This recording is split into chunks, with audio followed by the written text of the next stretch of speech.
I recently made a video short for International Fairy Day, and I wanted to share a little collection of some fairy books here today for anyone who is interested. There are tons of great fairy books out there. I am only scratching the surface here, but these are some of the fairy books either that we already own or that I recently checked out from the library that resonated for me. So in no particular order, let's dive in. Fairyality is by David Elwand, David Downton, and Eugenie Bird. And it is a gorgeous book of fairy fashion made from natural materials. There is a loose storyline, which is lovely, but the fairy outfits take center stage in this swoon-worthy book. I was able to find this at a used bookshop and I could not believe my luck. We have had so much fun making our own little fairy outfits inspired by this concept, which I highly recommend as an activity. You can hear me gush more about this book in one of my earlier videos if you're interested. This next book, How to Find Flower Fairies, was published in 2007, and this is another beautiful one. It is full of pop-ups with hidden nooks and crannies. The interactive features and hidden doors really invite the reader into a world of magic. I share a little bit more about this one in my collection of summer picture books if you are interested. Forest Fairy Crafts has these adorable ideas for making little fairies. I was so excited when I found this book because I just love these. A lot of these fairies use little wooden beads and pipe cleaners. So as someone who loves to reuse and thrift whenever possible, I will say I often find these types of craft materials at thrift stores and garage sales. So if you're into making these, definitely keep your eyes peeled. There's also a second book which we don't own yet, but I was able to view through our library Libby, and it is equally delightful. And the last fairy book that we actually own, and then I'll move on to the library books, is this Pinkalicious Fairy House book by Victoria Kahn.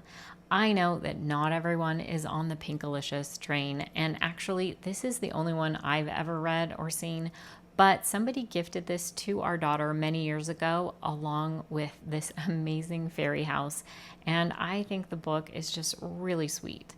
Pinkalicious and her brother build a fairy house together and camp out one night to try to see the fairies. It is an early reader book, so it's not life-changing or anything, but it's just sweet and simple. Next up is this book, Fairy Ring by Mary Lozier, which I shared about in my Fairy Day video short. If you're not familiar with the story of the Cottingley fairies, the basics are that two young cousins staged these fairy photographs in the early 1900s. And while they didn't set out to fool the world, these photographs circulated in a way they never could have guessed. I share more about this in that video short if you're interested, or you can check out this book. This one is a young reader book, but it is a bit of a lengthier nonfiction chapter book. It's highly readable and entertaining, but if you're looking for a shorter book about the Cottingley fairies, you can check out this picture book, Fairy Spell by Mark Tyler Nobleman and Eliza Wheeler. It's really sweet and does a great job covering the story as well.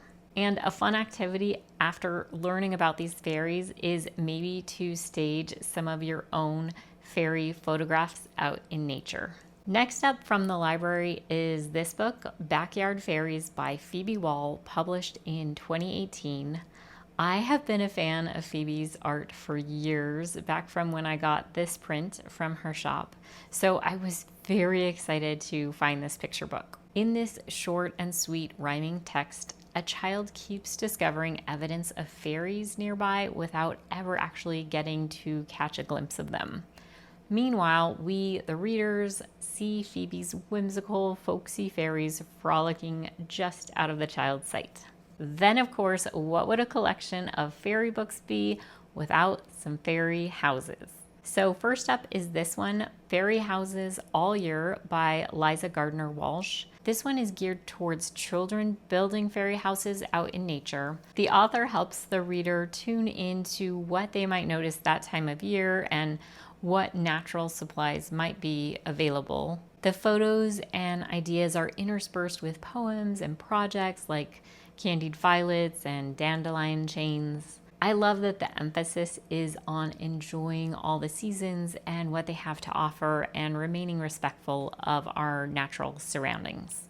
And then this fairy house book is by Mike and Debbie Schramer. There are gorgeous pieces of fairy furniture and houses in here, but it is definitely for the more serious and meticulous creator. While the majority of materials for these are natural materials, there are pieces that use cardboard or paper as well. So I get the impression these projects are more suited for an older audience than the kids of the last one, and they definitely seem like better projects for indoor display. But like I said, if this is your thing, the ideas in here are so beautiful.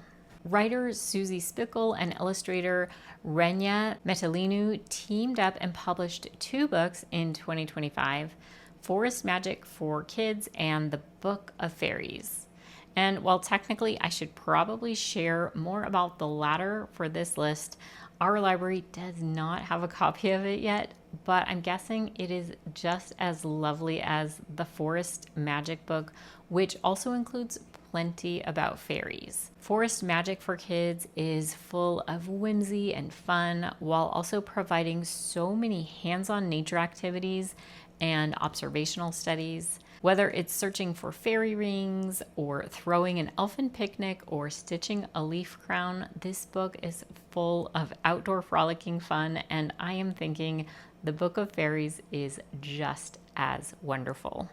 And while we may have a certain vision in our heads when we think of fairies, fairy folk actually come in many different forms. And in Fairy Atlas by Anna Claiborne and Mirin Azian Laura, published in 2022, there is a wonderful collection of different fairy folk from around the world. There are beautiful maps of where these fairies are located and then detailed descriptions of them as well. This is such a gorgeous book, and I cannot wait to add it to our home collection. There are so many lovely, magical, beautiful fairy books out there, but hopefully this can be a good starting point if you are looking. Hope you enjoy, and I will see you next time.